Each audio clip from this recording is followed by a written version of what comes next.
Do you ever feel overwhelmed by the ever-changing world of technology? Tech It Out can help make some sense of it all. Breaking down geek speak into street speak, technology columnist, author, and TV personality Mark Saltzman covers consumer technology each week for every listener. Mark tackles the latest news, reviews, and how-tos to help you understand what's hot, what's not, and why.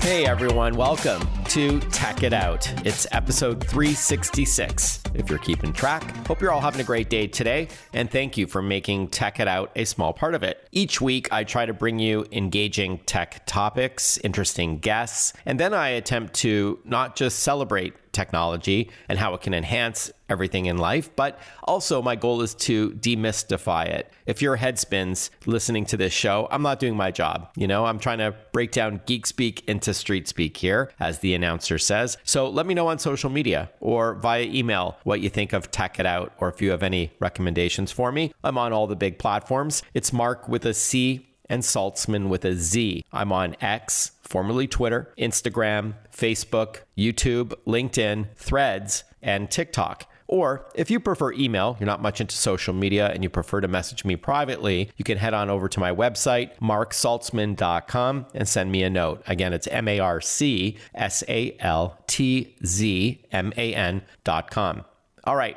On today's Tech It Out, we're going to start with the chat about the future and where we're going with AI. Is it leading us to a utopia or a dystopia? The author of a new book entitled The Path to Singularity, How Technology Will Challenge the Future of Humanity. He'll join us on the show in about 60 seconds. His name is J. Craig Wheeler. You may already know who he is and have read previous books of his. Dr. Neil deGrasse Tyson wrote the foreword to his book, which is really cool. I'll have to ask him about that. And so we're going to chat about this very topic, about AI and the future. After that, it's an embarrassing subject, especially if you're the victim of it. I'm referring to sextortion. Teenagers are sharing nudes of themselves online with others. And if you think, not my kids, not my grandkids, for sure not, well, you might just be surprised what the data says, how many do it. And that's only those who admit to it. Sextortion, of course, is when an online predator tricks someone into giving them nude images or videos and then demands money or more images or makes other demands on the victim. It's more common than you think. So we're going to talk with an expert about this sensitive topic. Also on Tech It Out this hour, I'll share some smart home ideas like water sensors and shut-off valves that not only can let you know of a burst pipe or a frozen pipe, a leak, or someone left a tap running. Not only will it turn off the water supply to your home, but it'll push a notification to your mobile phone. So that's smart home devices to help you remain protected against water damage, but we'll also chat about better managing electricity in your home in real time. Some new devices that can do just that. Also, I'll chat about a new high-tech food processor of all things and a lot more. So all of this on an all-new Tech It Out powered by Intel Core Ultra PCs, which I'll tell you more about shortly. But let's officially kick off our new show with our first interview. Are we approaching the point where technology, including artificial intelligence and genetic engineering, is advancing beyond human control? Well, a new book explores this big question, this profound question, penned by astrophysicist J. Craig Wheeler, who also served, by the way, as the president of the American Astronomical Society. We're fortunate to have the author on the line with us now to discuss his latest book, The Path to Singularity, How Technology Will Challenge the Future of Humanity, published by Prometheus. Thanks for your time, Craig. If I may call you by your name, your first name. Please. Very happy to be here, Mark. Thank you. Thank you. Or I should say your second name. Before we talk about your book, Craig, can you clarify to our audience what singularity refers to exactly in this context? Yeah, in this, it has various contexts in mathematics and black holes and things. But in this context, it refers to the time when machines, but computers and AI in particular, what we're talking about, become more capable in basically every aspect of human activity. And then after that point, the machines will race ahead at effectively the speed of light, not the slow speed of biology that we function on. So it could be a very startling change to things. So that's a good segue into your latest book. Again, it's entitled The Path to Singularity, How Technology Will Challenge the Future of Humanity. Can you tell us about it at a high level, what you set out to explore? Sure. I mean, just for background, this came out of a course that I taught for several years here at the University of Texas at Austin, just thinking about these things and talking about them with bright young students. And the basically idea is, as we just touched on in the nature of the singularity, that the technology threatens to advance more rapidly than we as individuals or societies can adjust. That's going to be the trauma, I think. Not that technology hasn't advanced before, but it's going to be the rate of change is going to be so different. So I wanted to hit a little bit of the background. And so I talk in the book about how did we get here, what is going on now, and what are the prospects in the future. And they get less and less solid as you go through those topics, but that's what I try to address. And what unique view do you have as an astronomer and an astrophysicist on this topic? Is there a specific lens in which you're viewing this potential issue down the road, or maybe not so far down the road? Well, I will say I'm very happy that you asked that question. I debated this with my agent, Regina Ryan, as well. It's my natural inclination as an astronomer and astrophysicist to put human life on the Earth in the context of the universe that we live in. Great reaches of space, great swaths of time, as revealed by astronomers. So here we are in a universe that's 14 billion years old, on a planet and around a star that are 5 billion years old. Mm-hmm. Human beings, Homo sapiens, didn't appear on the scene until less than 1 million years ago. We're very recent. We've now developed technology that's as smart as we are, and the techniques to guide our own biological evolution, which will be a revolution. And then ask what is next in the, not just the next few years, although I address that, but in the vast sweep of time before us, because the planet's going to be around for another 5 billion years. Let's hope. And so I definitely bring my, it's not all about astronomy by any means at all, but I try to put it in an astronomical context because I personally think that's very important to really understand what's going on and what the full context is. And I do want to ask what we can do if we are approaching a point in time in our society or, as humans where there's no looking back, where we're going to be outpaced by technology and what to do about it if it is a grave concern. But as a side note, Craig, I'm a huge fan of Dr. Neil deGrasse Tyson. How awesome is it for him to write the foreword to your book? Are you aligned, by the way, in your views or concerns of the future? Yeah, it is very cool that Neil took this on. I've known him for a long time, but we haven't been terribly close. And I sort of tentatively asked, would you maybe contribute a foreword? And he was very enthusiastic about it, and then read the whole book in great detail and gave me a lot of suggestions for it. Oh, awesome. Yeah. I didn't quiz him back on this. He now knows what my views are for sure. That we're roughly aligned in both our views and our concerns for the future of humanity, near as I can tell. I don't want to put words in his mouth, sure. But yeah, I think so. And with that in mind, Craig, we are chatting, by the way, with J. Craig Wheeler. He is the author of The Path to Singularity, How Technology Will Challenge the Future of Humanity, published by Prometheus. What would you say is a greater threat to humanity? If I had to push you to answer, would it be AI, or are you more concerned about genetic engineering? Or what about, certainly with your background, exhausting Earth's resources? Are these separate? And is there one concern that's maybe more immediate than others? Well, I'm, again, delighted you asked the question. I'm going to push back. The thing is, for the next few decades, and maybe beyond that, it's like the movie says, everything, everywhere, all at once. Yeah, great movie, by the way. AI is going to come along and dominate and do drastic things. Genetic engineering is going to forge ahead exponentially more rapidly.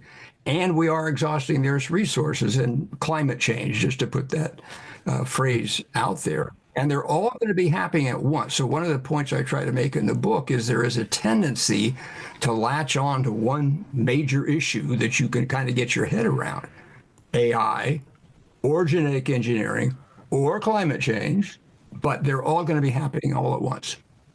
And so we have to see our way through juggling all that, because it's inevitable in my view. Mm-hmm. Well, I was happy to hear that you predicted the Earth may still be around in a few billion years. The Earth, not necessarily humans. Fair enough. And speaking of AI, I think one of the biggest concerns among many with AI is that it's going to replace human jobs if it hasn't started to already. Do you subscribe to that? Or are you more aligned with what I remember the head of IBM's Watson division predicted, that for every job that automation replaces, and that could be AI, autonomous vehicles or robots, that the industry will create 4 to 5 net new jobs, just different jobs? Or is this the beginning of the end for the human workforce? Yeah, it is, I must say, not clear to me that there will be sufficient jobs for everybody who cares to work as AI becomes rapidly more capable. Yes, there will be new jobs. Horse and buggy went away, but automobile manufacturing came along. So I understand that argument. But again, I'm concerned that things will be changing so fast that we will have, again, as individuals or societies, difficulty coping with that. Having said that, this is a very complex and critical issue because all that's going to be going on. The IBM statement was right. There will be new jobs, no question. But if you are a coal miner in West Virginia, it is not going to be trivial for you to get a job doing AI. It's a really complex issue, but we need to pay very sharp attention to it as we move forward and try to figure out where it's going and what can we do to tweak things and what do we need to do to support people. And there's issues like guaranteed income and whatnot. I don't know how practical that is, but I think it's very important to be thinking about things like that. More with Craig Wheeler when we return on Tech It Out. We'll be right back. Listen to Tech It Out whenever you want. Find the Tech It Out podcast at iTunes or wherever you get your podcasts.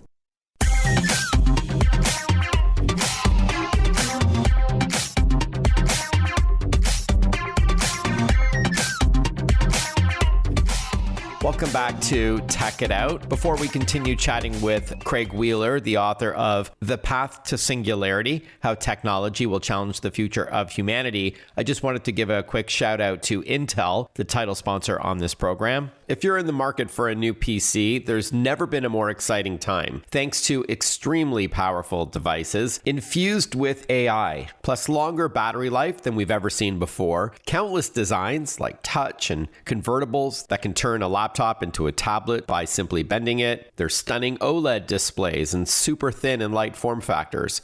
As usual, Intel is leading the charge, now with brand new Intel Core Ultra PCs Series 2 laptops that are powering a new generation of portable PCs across more than 20 computer manufacturers. They can deliver much more performance, up to 80% more for gaming compared to last year's machines. Yet, amazingly, consume up to 50% less power to do so. This translates to battery life of more than 20 hours with some applications. By fusing a CPU with a GPU for graphics and a new NPU or neural processing unit, these Intel-powered Windows 11 laptops are capable of delivering better AI experiences through Copilot Plus, including up to 4 times faster image generation compared to last year. Now available, these new Intel Core Ultra Series 2 laptops are branded with a 200V series naming convention to indicate it's a Series 2 model. Intel.com has more. That's Intel.com. We are chatting with Craig Wheeler. He is the author of a new book called The Path to Singularity, How Technology Will Challenge the Future of Humanity. Now, Craig, before the break, you were about to address something that I asked you about previously, so please continue your thought. Absolutely. So you ask about AI and genetic engineering and climate change. The other thing which is related to AI because it facilitates this is mind reading. That we are at a place now where we can read signals from the brain and use them to control robotic arms. And there's the first stages of being able to take signals and implant them in the brain. And then you have two-way communication. And so we already have something like telekinesis of moving things with our brains. We're going to have telepathy back and forth and basically mind reading if it goes the way some of the indications are going. So I kind of put that in my thinking, and I see a huge violation of privacy there. And so I put that in the 4 horsemen of the apocalypse. 4th horseman, aside from the 3 you mentioned. Who controls that? But I find it fascinating if this is indeed the evolution of communication, nonverbal and more mental. Frankly, I don't want to know what you're thinking, and I don't want you to know what I'm thinking. It's going to ruin a lot of marriages. But there you go. I mean, just start thinking about the implications of that. Fair. Well, hopefully there'll be a middle ground where if this is indeed where we're going, that we will have more nonverbal communication based on mind reading, that there's going to be some things that we can keep private at the same time. Not sure how that would happen, but it's a fascinating thought nonetheless, pun intended. Yeah. It has to be thought about. Before I let you go, and perhaps mistakenly, I associated singularity with immortality. At what stage will technology help us live indefinitely, or at least let's say extend it to twice our age today? Is this fair? And do you cover this in the book? How will society adapt to, let's call it, perpetual youth, whether it's through genetics or through augmenting our bodies with computers or uploading our consciousness to the cloud, all the different sort of takes on this. All of that stuff. Absolutely. Yes, I absolutely address that. I think things like that are going forward now. People have goals of developing that kind of thing. My personal feeling is, and why I wanted to write about it, is I think insufficient attention's been paid to these attempts to extend human health spans and lifespans. If you stop and think how significant death is to human life in our cultures and our societies and certainly as individuals. So if we beat biological death, just to go to that extreme thing so that people can live forever, I think there's going to be vast implications for how our culture and society works. So I've got a slightly tongue-in-cheek way of asking myself this question, and it is, where do we put all the babies if the old folks don't go away? And people who are really working hard to extend human lifetimes, I rarely see them address that question. Oh, well, we will solve that. Well, not without thinking about it with deep forethought, I don't think. Stop having babies. The Earth is a finite thing. Again, thinking in an astronomical context, and it can, in principle, support more people than we have, but it's a finite entity, and we have to consider those limits. I'd love to plug where we can best pick up your book. Again, it's called The Path to Singularity, How Technology Will Challenge the Future of Humanity. I know it's a hardcover. It's also a paperback and an ebook as well. Yeah, the first edition is going to be a hardcover. You can pre-order it now, any place you get books, from Prometheus.com or your local bookstore, of which I'm a great fan, or that big colossus in the sky that sells anything. Starts with an A, ends with an N. So you can pre-order it practically anywhere right now. The formal release date is November 19th. So a little over a month from now. And the ebook will be released at the same time. Oh, awesome. The ebook is available same day as the hardcover, which is great for those who like to read on, say, a Kindle or Kobo or maybe a tablet. Great to have the option. And then finally, is there a website, Craig, that you would recommend to learn more about the book and your work as well as an astrophysicist and author, professor? The list goes on, your accolades. And I know you've written several other books. Yeah, if you just Google me, you may get the site at the Authors Guild. Okay. Or you may come up with the University of Texas site where there is a link that leads back to this webpage I'm talking about. All right. Fantastic. Once again, our guest has been J. Craig Wheeler. Congratulations on the new book. Well, thank you for the invitation. I enjoyed it, Mark. More Tech It Out when we return after this short break.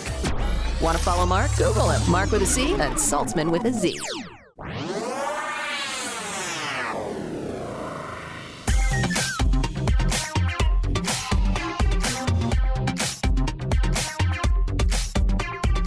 Breaking down geek speak into street speak. This is Tech It Out. Tech It Out with technology columnist, author, and TV personality Mark Saltzman.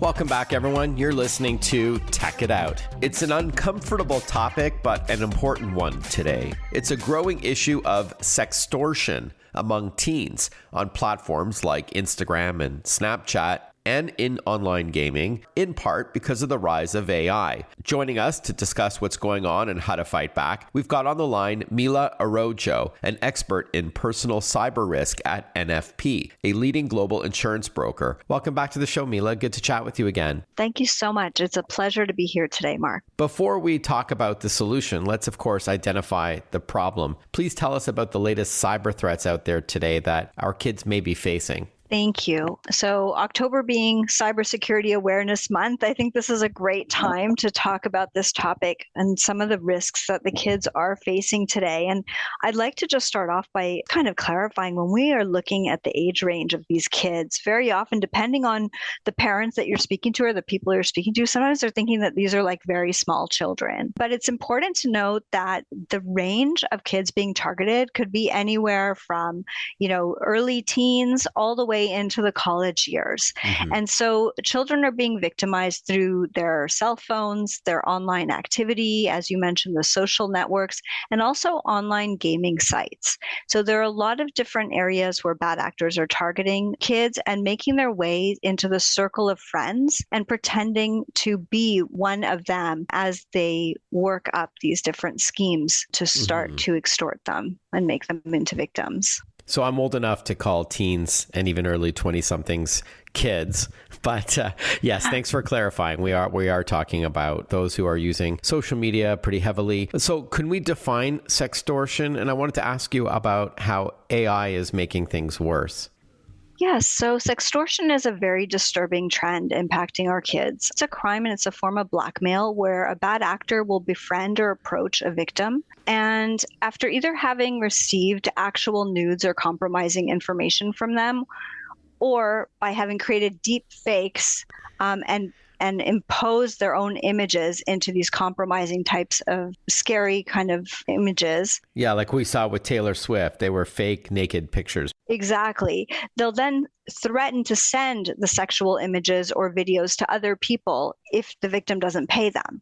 So what they're doing is essentially they're either tricking you into sending something, which is often a successful, believe it or not, it's quite successful in some cases, or if they don't get something from you, they're just going to use the information that they found about you online, whether that be normal pictures, any kind of information that you have out there, and they will create these deep fakes and then start blackmailing you and asking you for money, and then the victim will try and pay in order to protect themselves, but it ends up being a never-ending blackmail. You brought up a good point here, Mila. Like, I think older generations like myself, we just can't believe how many people are willing to send nude pictures of themselves to somebody, even if they are in a trusted relationship. Things could go sour. And maybe I'm dating myself here. If you asked, 100 20-year-olds how many have sent nude pics of themselves to somebody, I'm sure a high percentage of them have done it, which again, I don't want to sound like the old guy, but crazy that it happens. But as you mentioned, AI, artificial intelligence, can be used for malicious purposes. And in this case, they can superimpose that person's face or head onto somebody else's body to make it look like that they're in a compromising position or what have you. So it just makes things, it sounds even worse. This is how it's, I guess, different today than just a few years ago.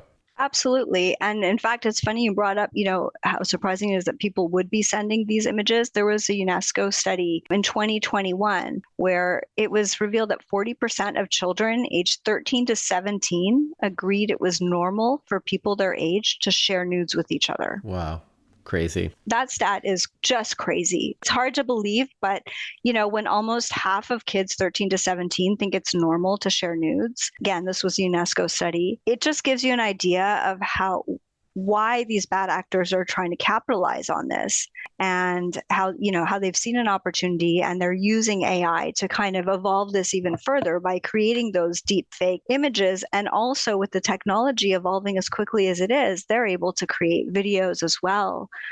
So this is, and we've seen some of the more popular cases where you can hardly tell that it's not the person. So it's just one way that AI has made things worse, allowing these situations where people and our kids are just getting exploited and caused extreme distress over this. No doubt. Yeah, for sure. And just before we continue, I know many of our listeners know the phrase bad actors. Bad actors means someone with ill intent who is doing something online, such as extorting money out of somebody. It's not literally an actor, but a bad actor is just a phrase. Yeah, it's a cybersecurity term for anybody who is doing something malicious for monetary gain in most cases. Yeah, I just want to clarify. The scammers, or like you could call them scammers or criminals or predators. Mm-hmm. I mean, in this case, they're predators. You mentioned that UNESCO stat, but from what I understand, there's also also US-based data that you can also share with us. Yes, absolutely. So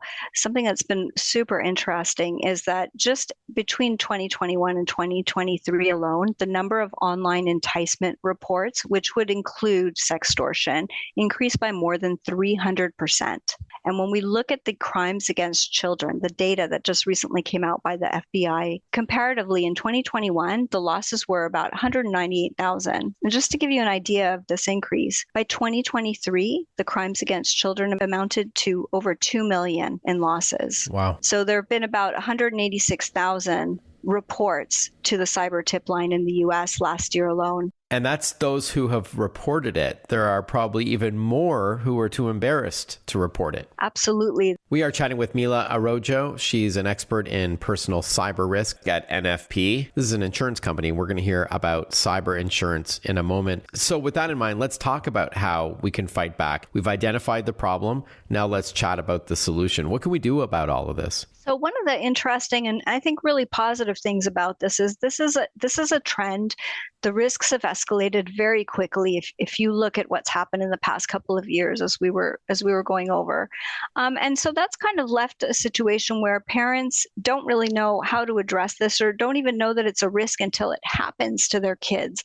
And some of the information is that 84% of parents are worried about their children's online safety, but the majority haven't spoken with their kids about it. And I think that that's the big question is, well, how do you even address this? So I think that one of the things that we can do to empower ourselves and our families and our kids is really create an action plan to talk about this with family members in advance. And so by having an action plan, what that means is just talk about the fact that this could happen. More tips to avoiding sexploitation and what to do if you fall victim when we return on Tech It Out. Breaking down geek speak into street speak. Tech It Out, hosted by Mark Saltzman.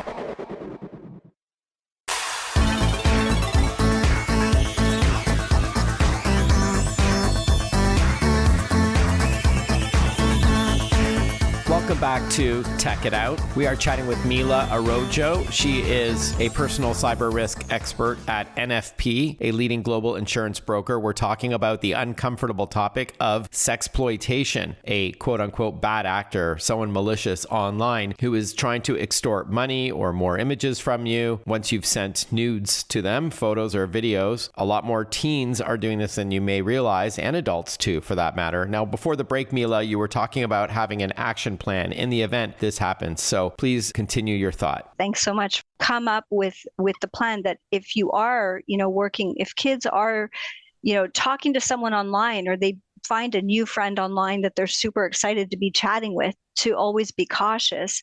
And if things start to go south and it starts to turn into a sextortion type of situation, or they are being asked to send pictures by someone who they do not know, that they should really, keep in mind that this is a huge problem here. Not to be tricked into switching to another platform to talk. If you started on Instagram, don't switch over to WhatsApp to keep talking to this person. Don't leave your gaming platform to go have, continue the relationship somewhere else, because all of these things can endanger you further, and of course not to download images or pictures that are being sent to you, because obviously once you open those pictures, those may be the deep fakes, or they may be infected with something that's going to put a tracker or something on your system. So just have these action plans for better safety measures to take, be aware, and then come up with the plan of what happens if. So what if this happens to you? What are you going to do? And by families having this discussion in advance, it kind of creates, a bit of a safety net for everyone so that everyone knows that they're not going to be blamed when this happens, because you've already had the discussion, you prepared for this, that your parents or your friends and family know that these are things that are happening and you may become victimized, as opposed to having to feel, really ashamed as if you've done something wrong. So in other words, education is a huge part. Is as awkward as the conversation may be, if you're listening to this right now and you have kids or grandkids who are of this age or even younger, but don't think that they're not on Instagram and TikTok and Snapchat, have this conversation with them about the threats out there. Know that it happens a lot more than they may think. You've given us some good guidance on what to do, but what about insurance?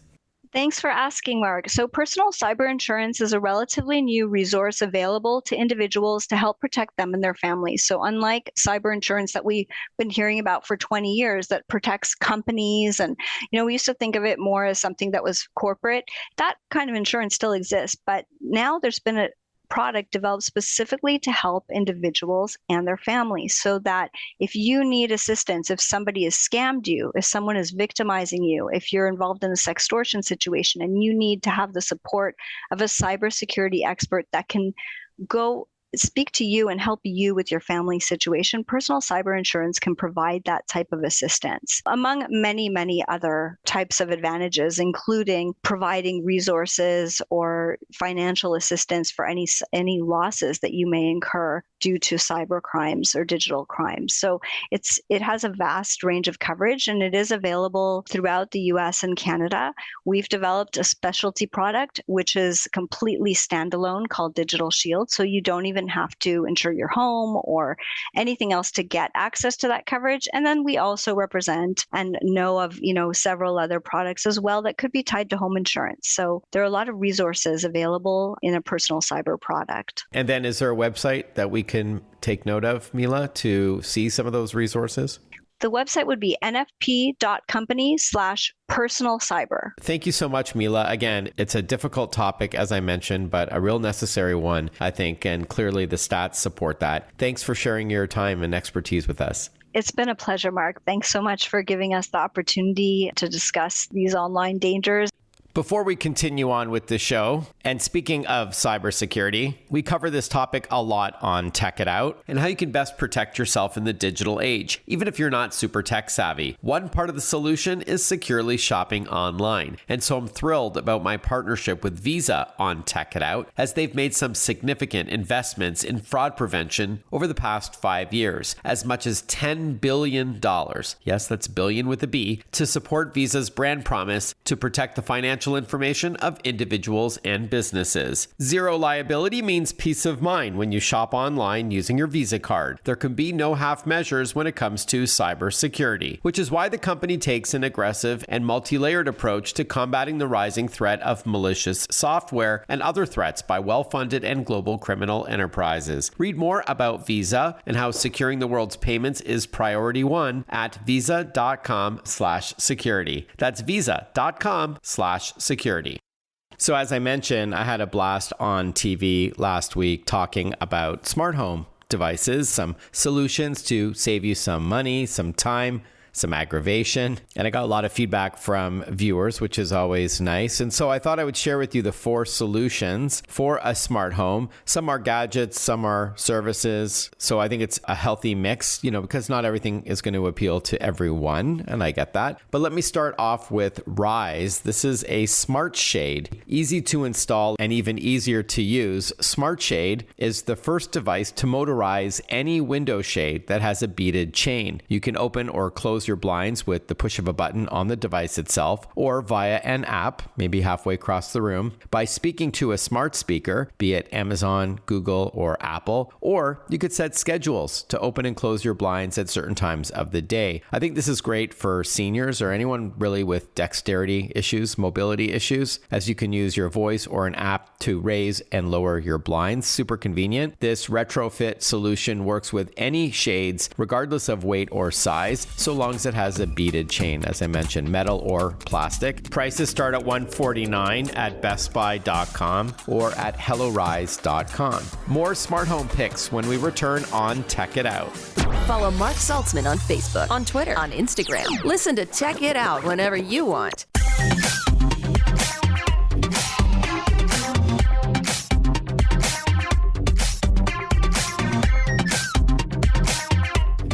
Chatting about some smart home tech here on Tech It Out, some ways to save money or add conveniences. Like just before the break, I chatted about a device that can automate your blinds. It turns any blinds with a beaded chain into a motorized one. Next up, for protecting your home, Moen has several water security products to detect a problem, like Moen's Flow Smart Water Monitor and Shutoff, which is essentially a valve that you connect to your home's water supply. And not only will it shut off your home's water supply if it detects a leak, a burst or frozen pipe, or someone left the tap running in a bathroom, something like that. But it'll notify you on an app. So you may not even be at home and you're going to get a push notification that the water supply to your home was turned off to minimize damage and it detected a problem that needs addressing. There's also smaller and inexpensive smart leak detectors that you can place around your home. They're little sensors essentially. They kind of look like a teardrop that you can place in vulnerable areas if you've got a basement, or near a window or a dishwasher or anything like that. And it'll notify you immediately if it detects water before it becomes a huge issue. And yes, if you have that Flow smart water monitor and shut off, it will turn that off too. And then there's the Moen Smart Sub Pump Monitor that will track water levels in real time, all tied to an app. Again, the idea is to save you aggravation and money. Moen.com has more. From water to electricity, and speaking of control and protection, the Schneider Home app can automate or control smart home devices, from lights to smart appliances, and it also works with various Schneider electric energy products that let you monitor and control energy at the circuit level to help you understand and reduce your monthly utility bill, warning you of wasting electricity, a big thing for me, and so it can alert you to something that needs your attention right on the app in real time. And starting at only $44, Schneider X Series wiring devices now have Matter support. That's a platform for easier use and greater compatibility and security. SE.com has more on Schneider electric products and the Schneider Home app as well. Heading into the kitchen, today's smart homes, even smaller ones, could benefit from a compact, durable, and high-tech food processor to make meal prep faster and simpler and save money on ordering in or takeout. I don't know about you, I've got 3 kids in their early 20s. They love those apps that bring food to their door, but it is expensive. So I'm a big fan of meal prep and a food processor like the Breville Paradise 9. Like other Breville kitchen appliances, it works with an app. In this case, it's the Breville Plus mobile app that's packed with recipes, and it's color-coded to match the accessories that you get to keep in a little caddy with this food processor, which is really cool. I love that. So features include a wide feed chute, multiple accessories like a shredder and a slicer, as well as dicing attachments. The cost is $399 at bestbuy.com or breville.com. In fact, this is our third Breville appliance. We also have an air fry oven that is app controlled and an espresso machine that's touchscreen, and you can make custom drinks. The first setting is called Mark's Latte, which knows I like a double shot and extra hot milk that froths on the machine. But I digress. So as you can see, no shortage of great smart home tech, something I tend to look at in October for some reason. I don't know why. But if you want to see more, you can look me up on social media. You'll see videos tied to all of these items. It's Mark Saltzman, Mark with a C, SALTZMAN. As we wrap up another episode of Tech It Out, I just wanted to give a shout out to Intel. Last week, Intel launched its new Intel Core Ultra 200 series processor family that scales AI PC capabilities to desktop platforms instead of laptops for the first time, and ushering in the first enthusiast desktop AI PCs. What's cool is that these new computers significantly cut power usage while retaining amazing gaming performance. And so the result is a cooler and quieter user experience, but again, enhanced AI gaming and creation capabilities for content creators like yours truly. In fact, Intel Core Ultra 200S series processors deliver up to 50% faster performance in AI-enabled creator applications, and that's compared against competing flagship processors. More info on the new Intel Core Ultra 200 series desktop PCs is at intel.com. And speaking of computers, don't forget to properly back up your important files on a regular basis. Yes, I know the cloud is convenient because you can upload files from multiple devices and it's stored off-site somewhere just in case something happens, but you don't get a lot of storage for free. And when you start paying for it, a couple of terabytes, it's very expensive. And once you stop paying, you're without your files. Plus, you need an internet connection. So I prefer offline local storage. I'm a big fan of SanDisk and Western Digital. SanDisk has solid state drives, USB thumb drives, SD cards. Western Digital, best known for external hard drives for massive storage. They have 22, 24 terabyte drives, and you don't need to pay a monthly fee for it. So great companies, again, SanDisk and Western Digital, and lots of sales this time of year as well. Hey, thank you for tuning into the show, everyone. Have a great rest of your day, and I look forward to catching up with you next weekend for another new episode of Tech It Out. Take care, everyone. Bye-bye for now.